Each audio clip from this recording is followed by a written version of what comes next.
Hello and welcome. I'm Esther Martinez, a sewing instructor and pattern designer. Today, I will teach you how to sew the Peito Top. This is a perfect top for the spring and summer season. The Peito Top combines a halter neckline with draping. The back ties into a neat bow, creating a beautiful open back detail. I am sure you will want to pack it for your next vacation or wear it for a special occasion or a summer date night. You will find all the details on sizing, materials, cutting, and other specifications in the instruction PDF, along with the different printing sizes of the pattern A0, A3, A4, and a US letter. You can find the link to purchase this pattern in the video description. And now, let's have a good time together. Let's sew.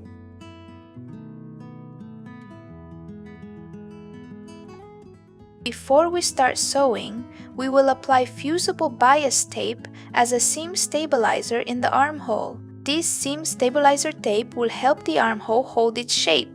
We will apply it to the armhole on both the facing and the top. Place the seam stabilizer where the seam line will be stitched. This seam stabilizer tape has a chain stitch running down the center. Our machine stitching needs to land directly on that chain. Because it is 1 centimeter wide, I place it half a centimeter from the edge.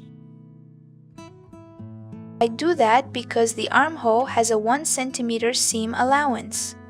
That is why accurate placement is important here. Use a ruler like this or a tailor tape to help you place it. Set it down little by little with small taps of the iron. Do not stretch it because the fabric can lose its shape. The seam stabilizer is used to prevent the armhole from stretching out of shape. It helps the seam stay exactly as cut. The goal is to stabilize the fabric and keep the curve true. Right now, the fabric is unstable because it is cut on the bias. This area is also a curve, which makes it easier to deform. To prevent distortion, we will fuse the seam stabilizer in place. Place it half a centimeter from the edge as mentioned. Adjust that distance if your seam stabilizer tape is a different width. Keep in mind the armhole includes a 1 centimeter seam allowance. The chain should sit exactly on the seam line for your stitching. That is where we will sew with the machine. This ensures the seam is supported along the curve. Use it, using small presses with the iron rather than sliding.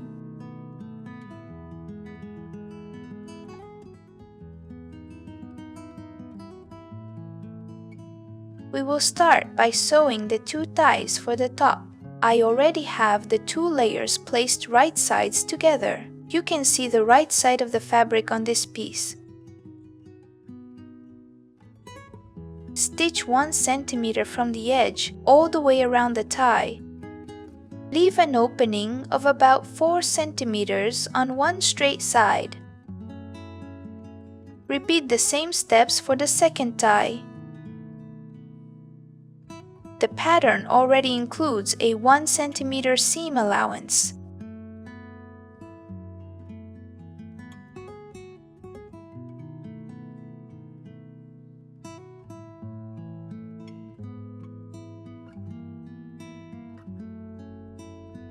After stitching, trim the seam allowance.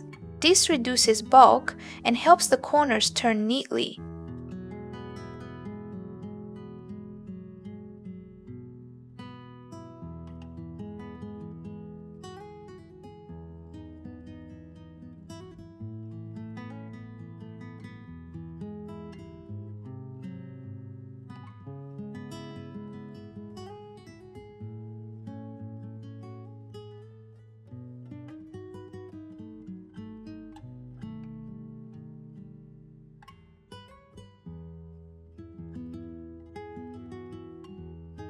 After trimming the seam allowance, turn the tie right side out. Use the opening you left to turn it through.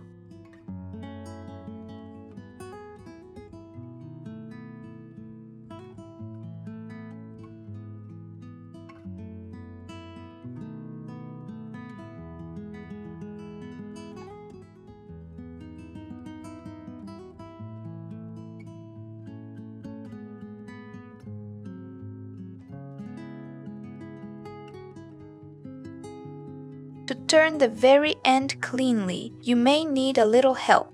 You can use a pin carefully to guide the fabric. Work gently so you do not snag the fabric threads. Go slowly to avoid pulling fibers out of the weave.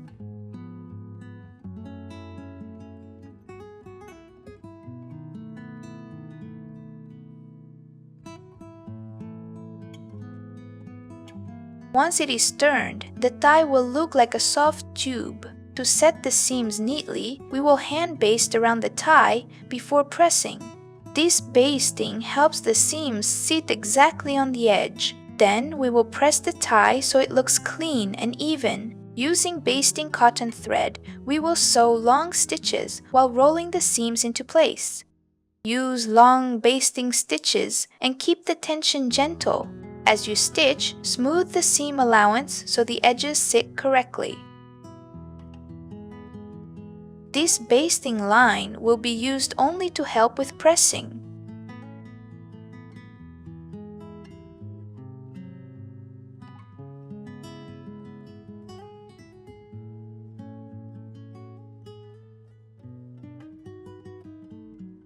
You can see the tie looks flatter and more even now. Press it to set the shape and keep it crisp.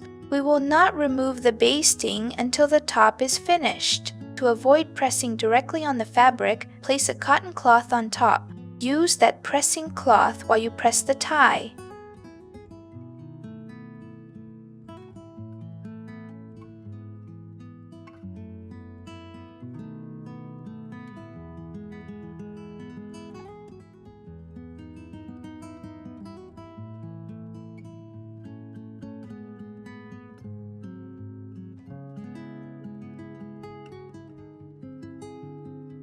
To finish the tie, we will close the opening by hand. The basting makes the opening look closed, but it still needs stitching. Sew the opening closed with an invisible ladder stitch. Thread the needle with doubled thread for strength. Take the first stitch from underneath so the knot is hidden. Then continue sewing the invisible ladder stitch along the opening. Keep the stitches small and even as you sew. Pick up a tiny bite from one side without showing it on the outside. Then pick up a tiny bite from the other side in the same way.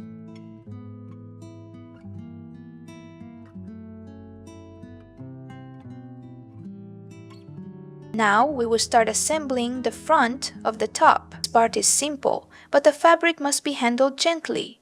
Treat the fabric carefully because it is cut on the bias. Right now it is unstable and can stretch easily. Bias cut fabric can warp quickly, so avoid pulling on it. As you can see, the construction steps are straightforward. This piece corresponds to the facing for the front. Align this mark, which also has a notch, as your reference. Fold at that reference so the pieces meet right sides together.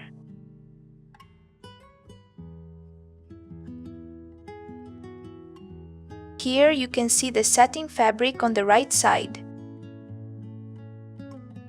Insert the tie at the center fold line. Place it centered and make sure the middle is clearly marked. The tie in place to hold it securely. Repeat the same steps with the other tie.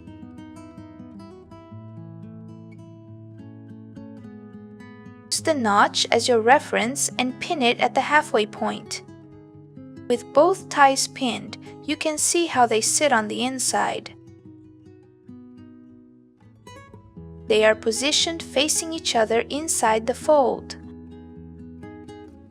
The next seam will secure them in place. Match the seam stabilizer chain on the facing to the chain on the outer fabric. Use pins and try to align the two chains precisely. Match each notch so the armholes line up correctly. After the notches are matched, pin along the entire armhole.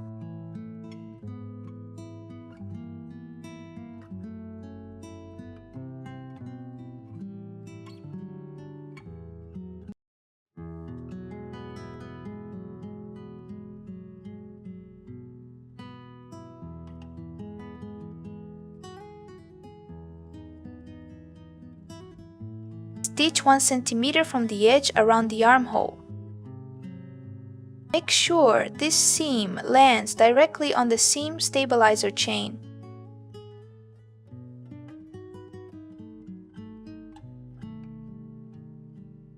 After sewing the armholes, we will add a stabilizing stitch before moving the fabric.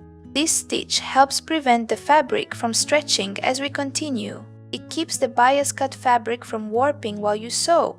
Stitch at presser foot width along the bottom of the facing and do not backstitch so you can remove this stitching easily later.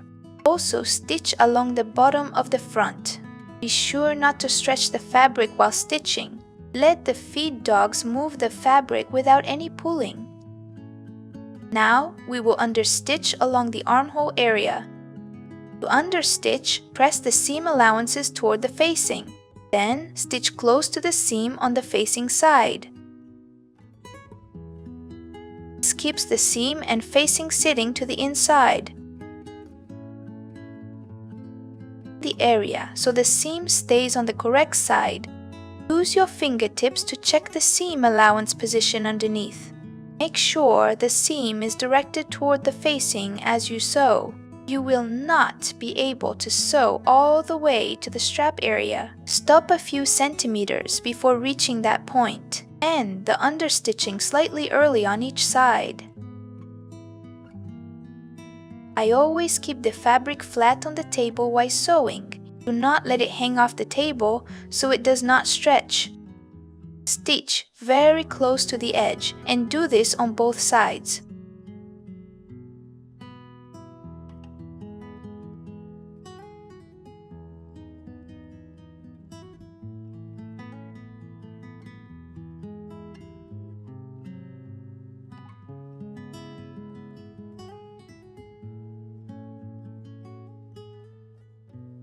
This is how the understitching looks on the facing side.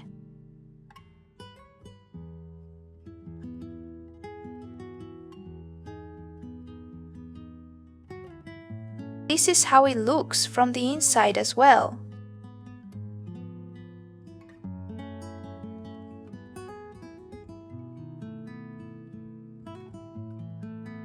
Flip into the seam allowance so the curve does not pull. This helps the seam relax and fit the curvature without ripples.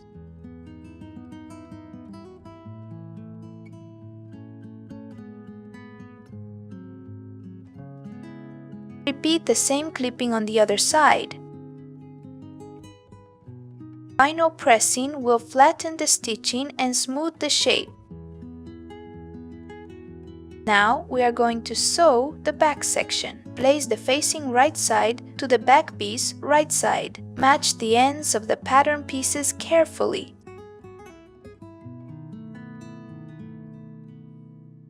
Because the facing is cut on the straight grain, it helps prevent warping. It also adds stability to the back piece. This makes the back easier to sew accurately.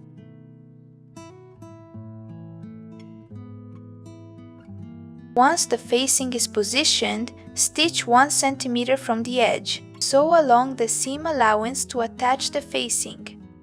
Add a stabilizing stitch at the bottom of the facing and the bottom of the back. Stitch at presser foot width to keep the edge from stretching.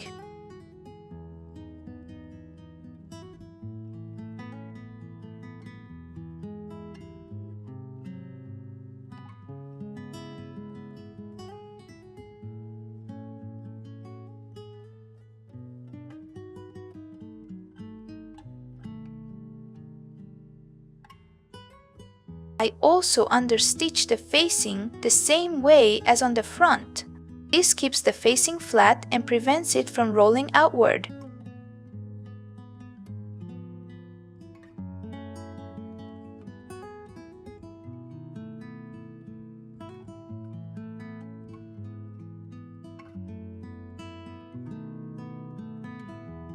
Now we will sew French seams on the side seams of the top. Start by placing the pieces wrong sides together. Begin by matching the reference marks along the side. First, find the 2 cm hem mark. Next, locate the point slightly above the waist notch. Then, open both the front and back facings. Match the seam and then match the end of the facing. After locating these 4 points, pin along the entire side seam. It is normal if one side has stretched and is a few millimeters longer. If that happens, ease the extra length into the seam. This is common with bias cut fabric even when handled carefully. Keep the edges aligned and distribute the ease smoothly. Bias cut pieces are unstable, so take your time here. Continue pinning until the full side seam is secured. Once pinned, sew the first pass of the French seam by machine. The pattern includes a 1.5 cm allowance for the French seam. For the first pass, stitch at presser foot width using your own foot as the guide. My presser foot is about 0.75 cm wide, so adjust your stitching so the total seam allowance finishes at 1.5 cm.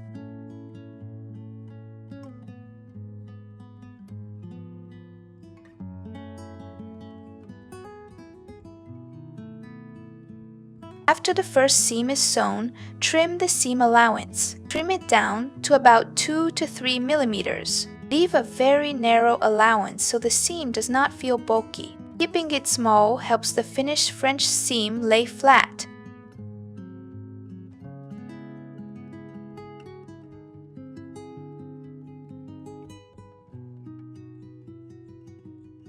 Now, we will sew the second step of the French seam. Fold the seam so the trimmed allowance is enclosed inside. Wrap the seam like a sandwich so the raw edge is hidden on the inside.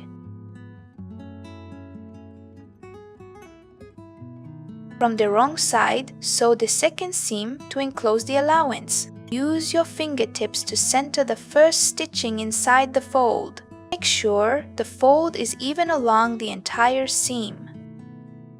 Pin the folded seam in place before sewing.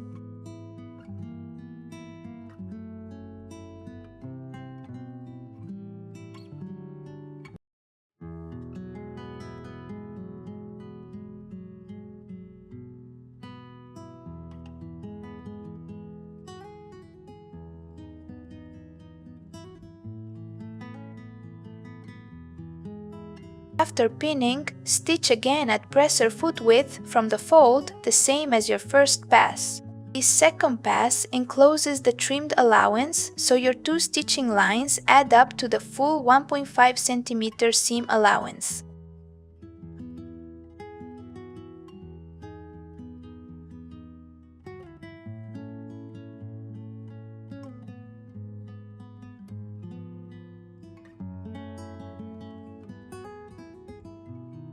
Now we are going to hem the top. First, I removed the basting from the ties. I will reuse that basting thread to baste the hem.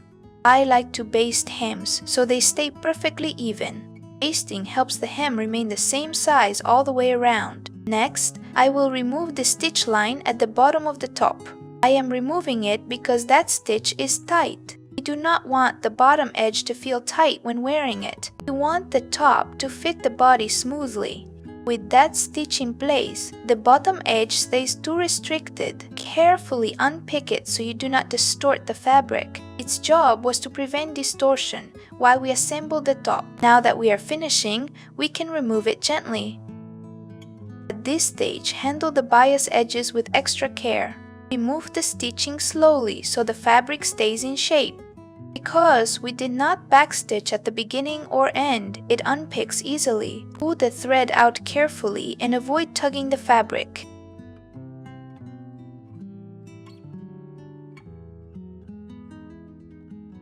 Keep the long threads from unpicking because we will use them later. Later, we will use them to attach the facings to the side seams. The pattern includes a 2 cm hem allowance. This is for a 1+1 hem at the bottom edge. Press the French seam toward the back before hemming. You can pin the hem first and then hand baste it. Do not stretch the hem as you work. Work slowly so the bias edge does not warp.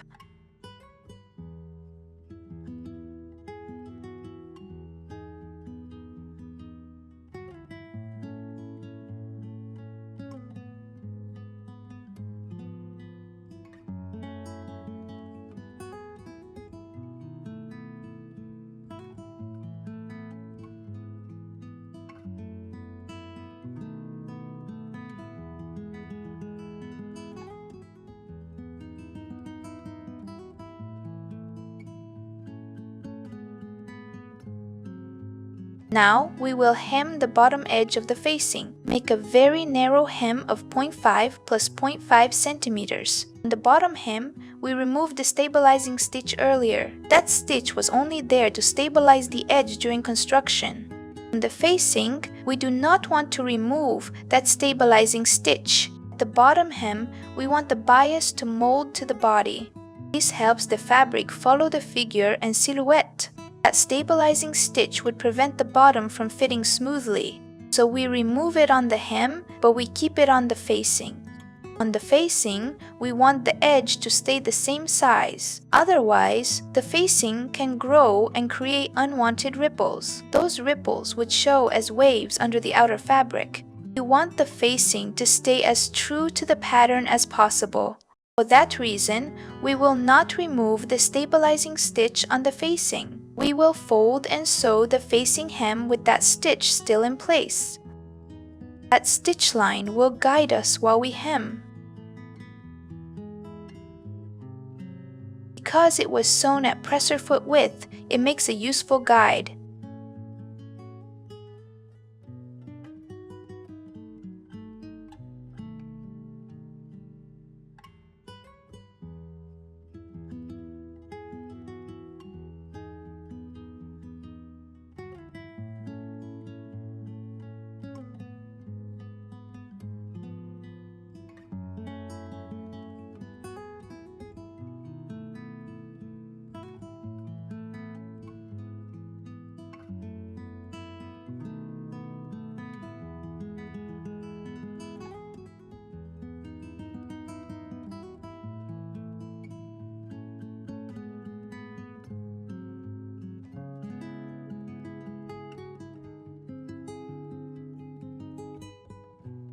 Once the facing hem is finished, we will attach the facings at the side seam. Take the seam allowances toward the back to keep everything flat.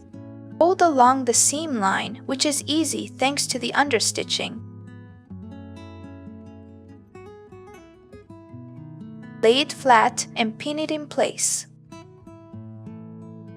Make sure the fold sits cleanly along the side seam. Using matching thread, make a few small hand tacks to join the layers. These small stitches will secure the facings to the side seam. After the facings are secured, the peito top is finished. This is the completed result of the peito top.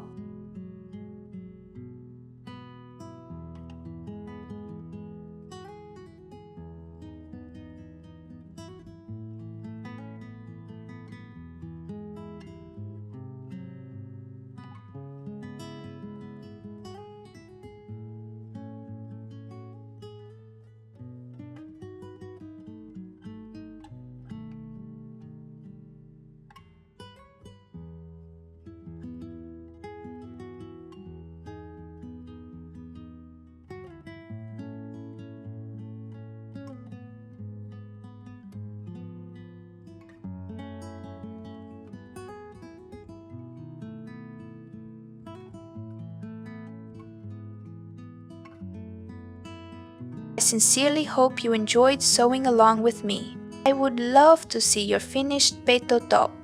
I will see you in the next looks and DIY pattern.